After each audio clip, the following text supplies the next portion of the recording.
My wife wants me to get her best friend pregnant, so I said yes. As I sat there swirling the remnants of my whiskey in the glass, I was struck by the absurdity of the moment again. How did we end up here? My wife and her best friend had dropped a bombshell that felt both surreal and unexpected. My wife, Grace, and I have been married for 7 years now.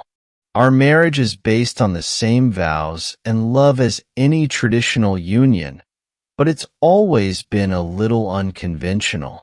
We were drawn to each other because we share a sense of adventure, openness, and commitment to. We wanted to build a life that didn't necessarily fit the mold. From the very beginning, Laura, Grace's best friend, played a key role in our relationship. She wasn't just a passing figure. She became a fixture over the years. Her role in the family evolved from being Grace's confidant to becoming a cornerstone of our family dynamic. When our first child was born, Laura was there, pacing the hospital waiting room with a bag of snacks for Grace. From the moment she held our baby girl, it was clear she'd play an important role in our children's lives. She had an endless nervous energy, which made it obvious she'd be a big part of our family. She's been like a second mom since day one, always showing up with thoughtful gifts and endless patience. She's gifted, patient, and has a knack for calming tantrums in a way that even amazed us. She's been there for all of our kids' birthdays, holidays, and school milestones. She knows all our kids' favorite bedtime stories, has a special recipe for pancakes that they love, and is their go-to partner for hide-and-seek marathons. Even on the busiest days, when Grace and I are stretched thin between work and parenting, Laura steps up and does what needs to be done. She's an impressive woman. She's built a successful career in marketing with a reputation for creative campaigns that leave competitors in awe.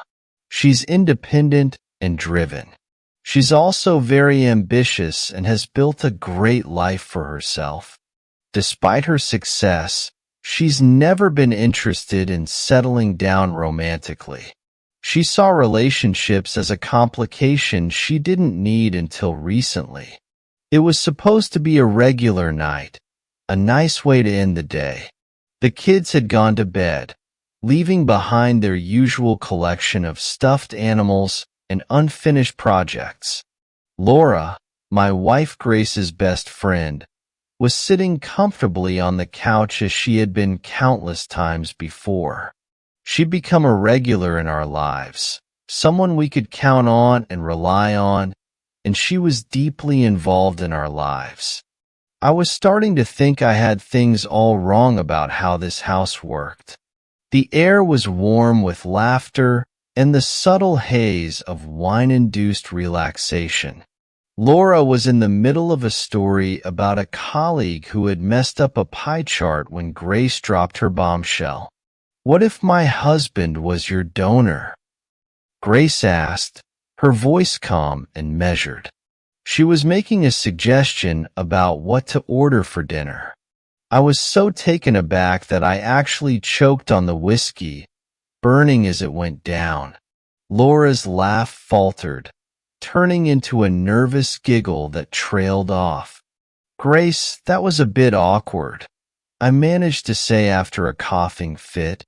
My voice was a little hoarse, a mix of shock and disbelief. Grace looked at me with a mix of amusement and seriousness. She gave a sly smile. She asked the question as if I were the one being ridiculous. "You've seen what amazing kids you can make. It makes sense." I looked at Laura, thinking she'd laugh and say it was just one of Grace's eccentric jokes. But Laura didn't react that way.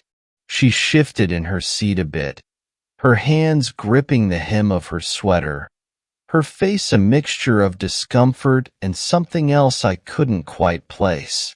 Was it some kind of agreement? I mean, Laura started off by saying, and she spoke a bit hesitantly, her voice soft. We've already discussed this. Time seemed to stand still. Her words lingered in the air, carrying a sense of gravity and unease. I leaned forward, my heart racing. What do you mean? Grace said, as though this were a common topic of conversation. Laura's been thinking about starting a family, Grace continued, but the idea of going through a sperm bank?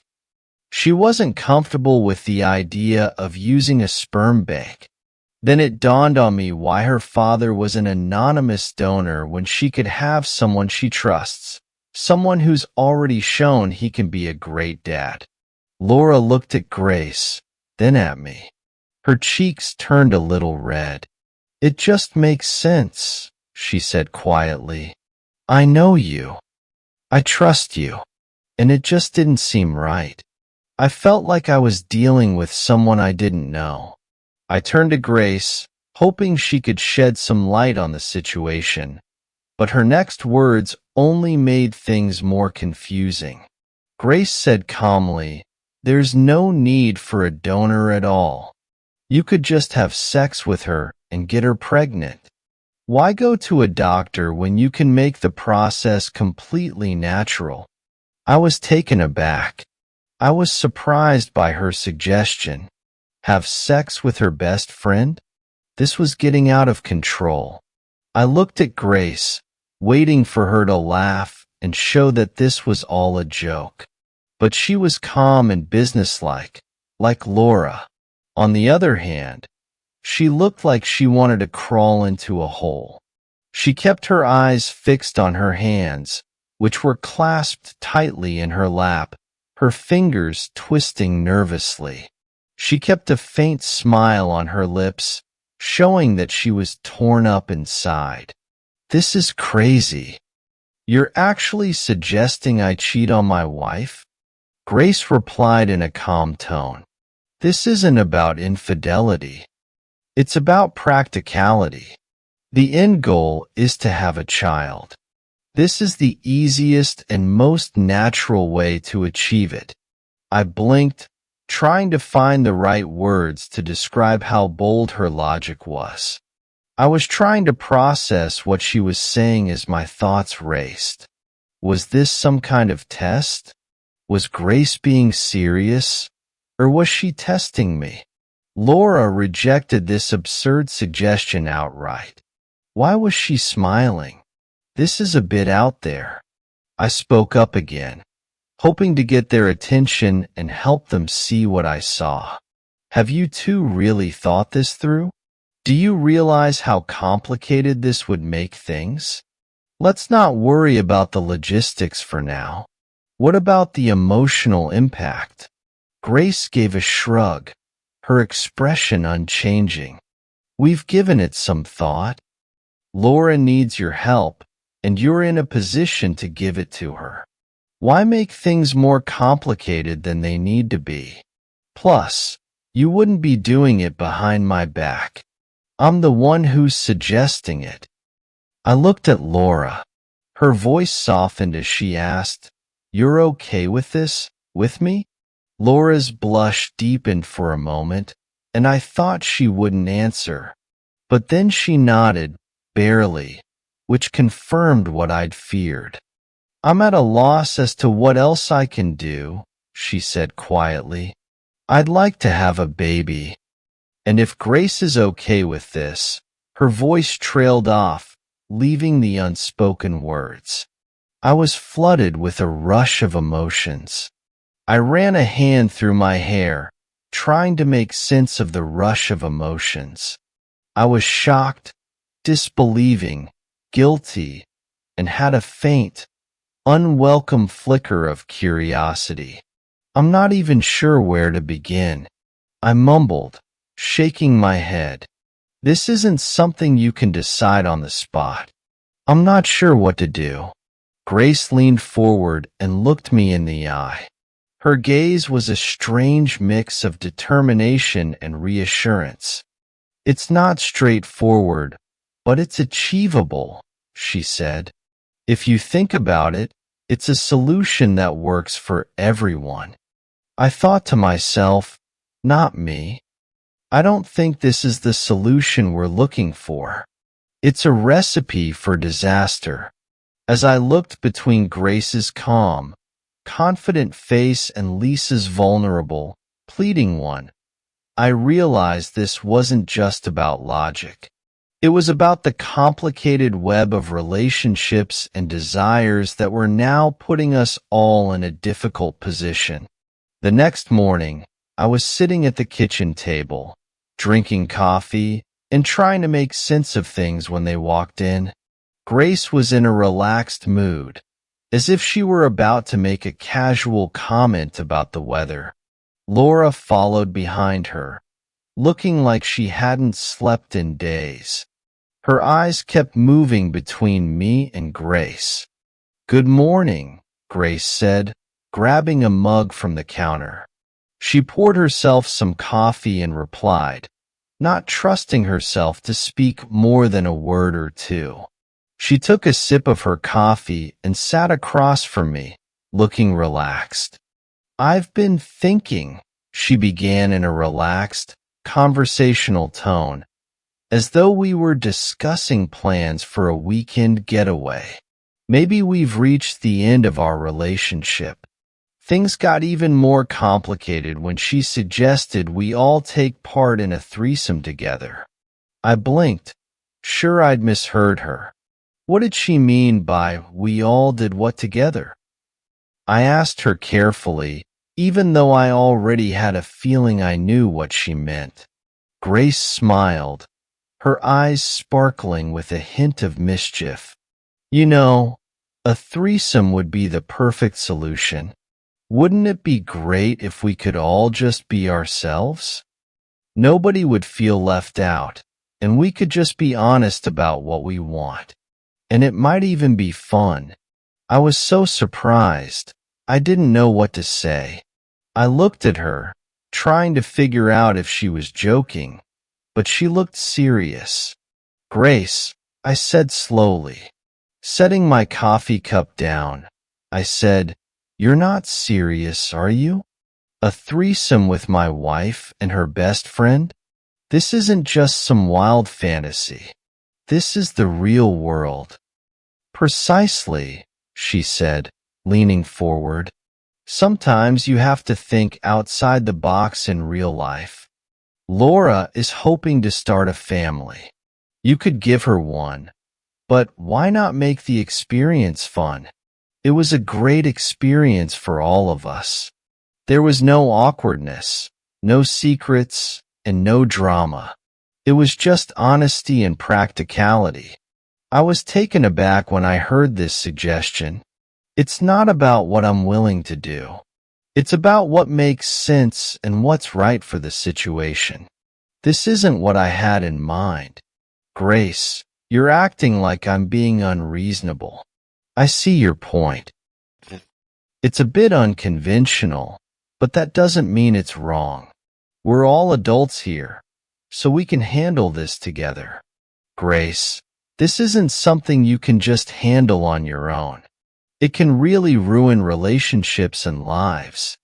As I spoke, I could see determination in her eyes and a kind of hesitant curiosity in Laura's. They were both serious. It suddenly hit me just how deep we'd gotten into this. Later that day, I found out the truth. I went to meet my closest friend, Daniel. He'd been my sounding board for years. I could always count on him to give me the lowdown, even when it was tough to hear. If anyone could help me get my head around this, it was him. We met at our usual spot, a quiet bar tucked away in the corner of town. When I got there, Daniel was already there, drinking a beer and looking at his phone. He looked up as I sat down in the booth across from him. "You looked like you were going through something, and it was clear that something was wrong." He put his phone down and said, "What's going on?"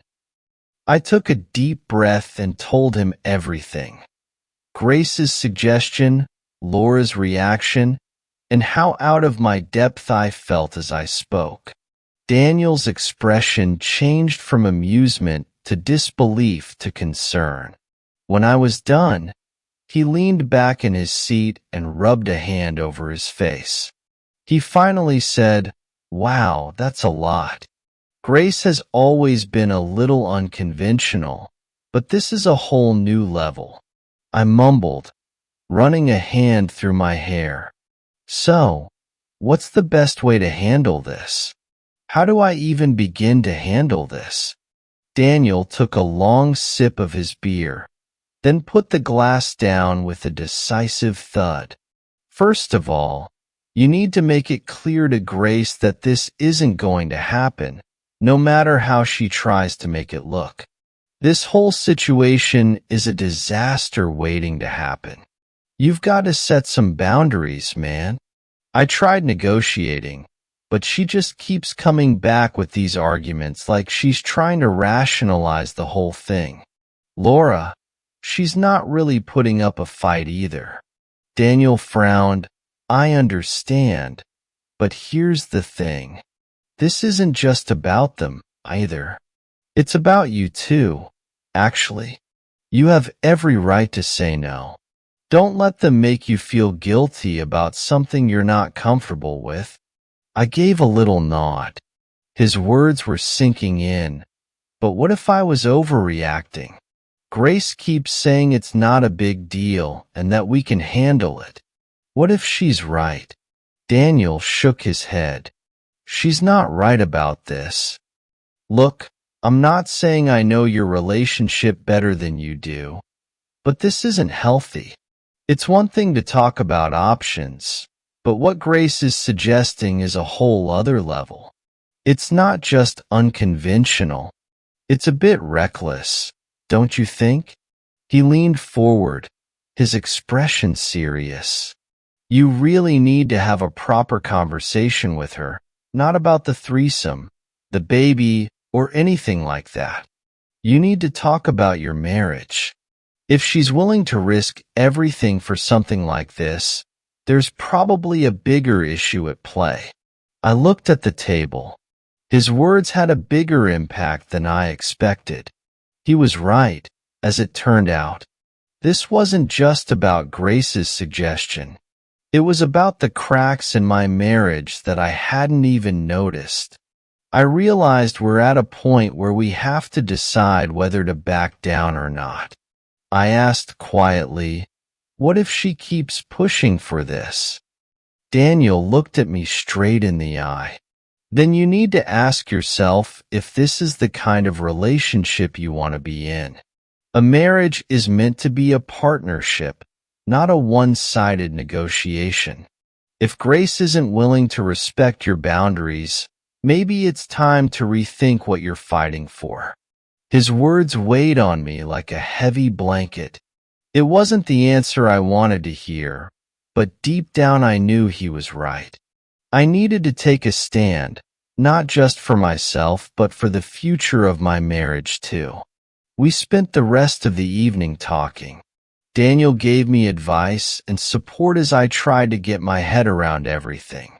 By the time I left, I felt a little more on solid ground and ready to tackle whatever came next. As I drove home, I kept thinking about how I needed to have that conversation with Grace, even though I knew it might be tough.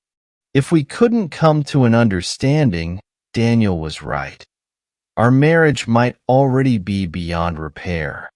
After pacing the house for what felt like hours, I finally mustered up the courage to confront Grace. She was in the living room, curled up on the couch with a book, as if nothing had happened. But my stomach was in knots as I sat down across from her, my heart beating fast in my chest. "Grace," I began, my voice steady but firm, "we need to talk about this whole situation." She put her book down and looked at me, her expression calm. After what felt like an eternity, I finally mustered up the courage to confront Grace. She was in the living room, curled up on the couch with a book, and seemed perfectly fine. But I was nervous as I sat down across from her, my heart racing. Grace, we really need to talk about this whole situation. I was curious, though, so I figured you'd want to know. What are your thoughts on this?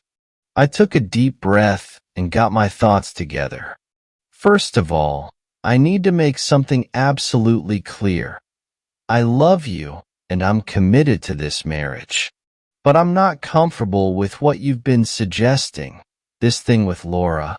She didn't interject, so I carried on. If Laura really wants a baby, and you think it's important that I help, then the only thing I'm willing to do is be a donor. That's all I have to say on the matter. I'm not comfortable with the idea of doing it naturally, so I won't go through with it. It's not just about setting boundaries. It's about showing respect for you, for Laura, and for myself. Grace's expression was a bit unreadable for a moment. I thought she was going to disagree, but instead she nodded slowly. Okay, she said quietly. If that's what you want, then that's what we'll do. I won't push you on it anymore. I felt a bit relieved, but that quickly turned into some lingering frustration. Why did you even bring it up in the first place? I asked him. Do you realize how out of the ordinary that sounded?